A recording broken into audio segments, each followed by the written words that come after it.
It's already time for another homeschool update. I feel like I just gave one for the first quarter of the year, and now we're like halfway through, and it's crazy to me. So I'm gonna share a lot today. We're gonna talk about how the first half of the year went, how things are going, and then what I am anticipating for the second half of the year. So in everything I'm going to mention today, I have made videos in the past, like for this past year, and I'll leave them all below for each specific grade. I just went through, and you can see more an in-depth look in there. So I'll leave those below if you're interested to see more of what they actually look like. So first, let's start off with how things have gone just generally the first part of the year. I don't want to speak too prematurely, but this has been a year where we have gotten probably the least amount of done, or maybe I just had a lot planned, and since we're not doing all of that it feels like we're not doing a lot. But yeah, we have had just to take things slower for multiple reasons, due to just different activities and sicknesses and things that we're going through as a family, just fine-tuning and child rearing and training. Bringing up children is not easy or for the faint of heart, and so just dealing with those issues as they come up has kind of made school not taken a back burner. Like we still do school. While I say we haven't gotten as much done book-wise, I would say we've gotten a lot of progress done heart-wise and relationship-wise, and as our kids are growing older, that's something that we are striving to focus on throughout their whole life. But entering preteens and things like that, it becomes much more intense than it is when they're a little bit younger. So I wouldn't say it's a bad thing. It just depends on how you view it and kind of what your what your perspective is. And so I don't look at it as like we're having a terrible school year. We're not. We are doing a lot of growth in just different areas than I had originally planned. I'm not going to go like grade by grade. I'm going to go kind of subject by subject and then just speak broadly about the subject. So I have a 6th grader, a 4th grader, a 2nd grader, and a baby who is 6 months old. And she's doing really well. She's like kind of learning her alphabet. I don't want to brag. I'm totally joking. She's not. She nurses and naps and looks at, the dogs. And so she's fine. She's a good addition to our homeschool though. Definitely a fun addition. So for math, the older two are doing teaching textbooks. I talked about that. I did a whole video at the beginning of the year. So if you are interested in that, I can link that for you. It's going really well. I have my 6th grader is about to finish level 6 in just a couple lessons, and then she's going to go into level 7. And then my 4th grader is doing level 4. Now, I will say that I have heard a lot of people say, well, teaching textbooks is a little bit behind. So my 4th grader went to school, a private school last year, and did BJU Press for her math, which is pretty, I would say, spot on with standard, if not more advanced, honestly. And she made it A's in math, like A's across the board in math. When I tested her to get into teaching textbooks, I wasn't sure where she would land, and she fit in right with level 4, with the assessment for level 4. So she wasn't ready for level 5. So I would definitely say, I don't think it's like a whole year or 2 or anything behind. The scope and sequence might be a little bit different, or it might be just a different approach, but that's just my perspective and my personal experience with it. So take that for what you will. So I will say the first couple lessons, probably the first maybe quarter may have been review and something, but I wouldn't say she was ready to skip the entire level 4 and go on to level 5, not by any stretch of the imagination. She was perfect where she's at. And then my 6th grader, she's about to do level 7, which is, I don't know if it's pre-algebra yet. I don't know. But she will do that.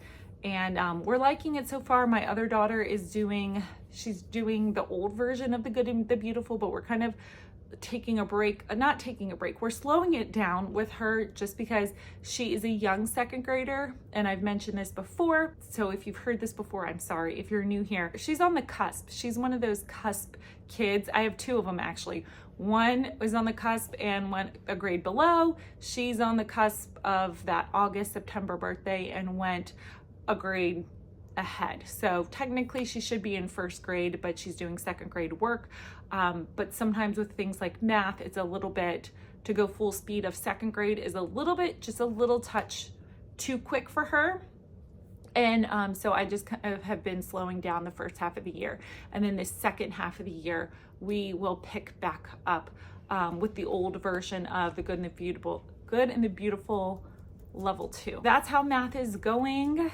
No complaints. Language arts, I have, again, my older two, 4th and 6th grade, are doing BJU Press grammar and writing. They are doing level 4 and level 6. They're doing the writing together. I'm having them do writing together. So I either choose a chapter from the 4th grade or the 6th grade, and depending on which topic we want to do, and we do writing class together a couple days a week. So I will say though that my children, so far we're 2 for 2, and it's looking like 3 for 3, they're reluctant writers. They don't like it. It's I don't know, for lack of a better term, like pulling teeth. That's just what's coming to mind right now. We still do it. We do it. It's just because it's hard doesn't mean it just gets tossed out the window. Sometimes you modify, but it still has to get done. And you know, that's just life. You're gonna have to come across things that are hard, that you don't love and you don't want to do, but you still have to do them. So I think that this is a good life lesson that to continue, even if it's not the most fun thing that you want to do. But with that said, they do love, and I've talked about Night Zookeeper before. If you've been here before, then you've probably heard me talk about it. If you're new here, maybe not so much. They look forward to it mostly on Fridays. Sometimes my 4th grader Lexi will really honestly want to play with it throughout the week. And it is an online game-based language arts program. So it isn't just grammar, it isn't just spelling, it isn't just writing. It encompasses all of those entire language arts, anything that you can think of, and it's game-based. So it follows a little storyline, and they have to do different tasks. And again, it's not just like, okay, we're only focusing on spelling. They have multiple avenues in which to focus, and they really, really love that, especially for the writing aspect of it. I won't say which one it was, but neither of them really like writing, to be honest. And so a couple weeks ago, I was like, okay, you ready? And she goes, hold on, I'm writing a paper, a creative writing paper on Night Zookeeper. And so I was like, okay, that's fine. Good chunk of time later, I was like, okay, come on, let's get started. She goes, hold on, I'm almost finished with it. And she really did not want to stop writing because she was into her creative writing paper. And I was like, okay, if you were writing and you were actually enjoying it and you don't want to stop, then I am absolutely not going to stop you. And so I let her just continue to do that. What's really cool about it is that at the end, when they're finished writing their paper, they get automatic feedback. So if there's like spelling errors or grammatical errors, they have that feedback built into it. And so they can have it corrected right away. Because let's be honest, do we always correct it right away? I don't know about you, but I don't always. I try to, but sometimes it doesn't happen. So anyway, they have just been loving Night Zookeeper. We've used it for, I think this is our 2nd year now. And it's just a lot of fun for them. And again, not that school always has to be fun, because that's life. You know, some things can be fun. Some things are just, you just have to get through. But I think there has to be a balance. Not everything has to be bookwork. Sometimes we can have that fun to balance it out, just to keep that happy medium going. And so Night Zookeeper for us has definitely been that. So if you are interested in a 7-day free trial, you can click my link below. And if you do want to go ahead and proceed, you can get 50% off your subscription. So that is language arts for my older two. For Lola, my 2nd grader, she is still continuing to do The Good and the Beautiful. She has loved the Good and the Beautiful Language Arts for the past couple years now, 2 years or so. And so that's going pretty well. She's doing reading with BJU Press. And that is, I love that. BJU Press has been so good. They have 4 readers that go along with it, and an activity page that goes along with it to have like reinforced comprehension and phonics, and there's just so many different aspects of their reading program. I highly recommend it. I had a literature course for my 6th grader and a reading course for my 4th grader that we pretty much shelved right from the bat. And so I had mentioned that I wanted to do like classic literature, and you guys gave me a bunch of good recommendations, and I have those like tucked away in the back of my mind, but I just honestly have not gotten to them yet. They still read adventure books, and they still pick out tons and tons of books from the library, but I'm just trying to gear them, and we have time, but I do want to gear them towards more like different genre type books, which I've mentioned before, but they have times of reading all throughout the day, and so I'm not really worried about that, but I would like to expand their repertoire a little bit. And so that is reading. So those are the main things. I will say, and I mentioned this one in my last one, that we're in my last update video, me and my oldest are doing a logic course. It's called the Fallacy Detective.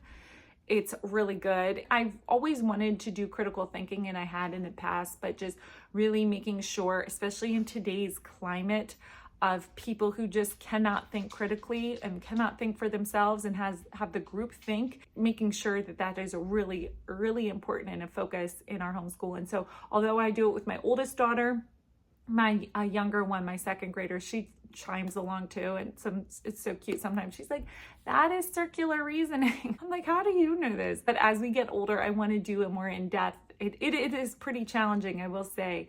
It doesn't seem like it, but it is.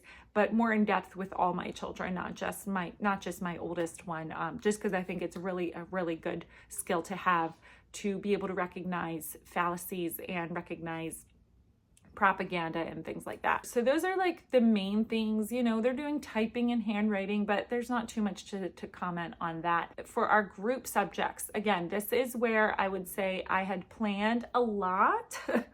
and as I'm planning this last year, I'm going to be quite honest. I'm like, this is probably too much. And I think I even mentioned that in some of my videos. And if I didn't, I meant to. But I had large, grand expectations. And I can't even blame this on like, well, we have a baby. It's not even really that. I really think things don't take as long as they do. I'm like, this shouldn't take too long. This shouldn't take too long. And it takes so much longer. And we're not as far as history and science as I would like to be. But at the end of the day, we still have, if we don't finish this year, it's okay. We can go to next year. There's no rule that says like by May, whatever, when we're finished the school year, that's it. And we can never talk about any of these subjects again. I can always roll into the next year. So I had, as far as science goes, we're doing sunlight science, plus the Good and the Beautiful science, plus just extra like picture books and extra resources that I had incorporated. Like I said, we're not as far as I would like to be. We are finishing up our paleontology unit. That was the first half of the year. And then this second half of the year, I plan on doing the human body and the human mind, those 2 units from the Good and the Beautiful, along with sunlight. We're having a good time. We're enjoying it, but it's just, we're making slow progress. And it is what it is. Anyway, but I'm excited to finish up our paleontology unit. Again, we've been doing it the first half of the year. I think we're kind of all ready to move on. So we're going to be doing, like I said, the human body, but with my older 2, I've had this for over a year, but I just haven't gotten to it. The maturation unit from the Good and the Beautiful. I'm going to do that with my older 2, but my 7-year-old is like, I know this is all personal, and some people are like, yeah, my 7-year-old was ready for that. Mine isn't. And so I'm just trying to think of a way, honestly, so that because she'll want to participate and be along. So that's kind of why I put it off for so long, is like I'm trying to isolate my older 2 so that I can just do it with them. So on a side note, my mom teaches my 7-year-old piano lessons once a week. So I'm going to try to coordinate her teaching her piano with me doing the unit with them. But so we're going to be doing that. And again, since it all kind of corresponds, since we're already going to be talking about the human body and the brain and whatever we don't finish again this year, I'm just going to tack on to the beginning of next year. And we'll finish when we finish. I'm not going to rush through. This is all really, really important stuff and really important information. And I don't want to just rush through it just so that we can finish by the end of the year. And then as far as history goes, we are doing Beautiful Feet books. I love Beautiful Feet books. Like it's just so well done. I've talked about them for a couple years and we just really, really like it. We're doing the early American history for elementary. They say it's for like 1st to 3rd grade. And yes, I have a 4th and 6th grader, but it's really like, I don't know. I just think it's really well done. We don't do any of the extra writing or anything else. We just literally read the books. We talk about the discussion questions that they have, the comprehension questions, and then that's it. We go from there. We really enjoy it. We're, again, not as far as I would like to be, but I'm really enjoying a literature-based history, and I can't wait to finish this year and see where we go next year, continue to do later, modern American history. So we're going to finish that up. And again, if we don't finish the curriculum this year, I'm going to continue it into the beginning of next year. And then lastly, I just want to finish off with our last of our group subjects, which is kind of like, they kind of all go together. So it's our Bible, but it's called Who Am I? And it's by Apologia. And it's kind of a biblical worldview of self and feelings and emotions and where you belong in the world and all of that. And it's done really well. We're really enjoying it. And then along with that, I have resources for like feelings books, again, emotions and all of that, because I have 3 daughters, and not to say that boys don't have emotions. Of course they do, but you just know. I don't need to even continue to go on. It's been really helpful.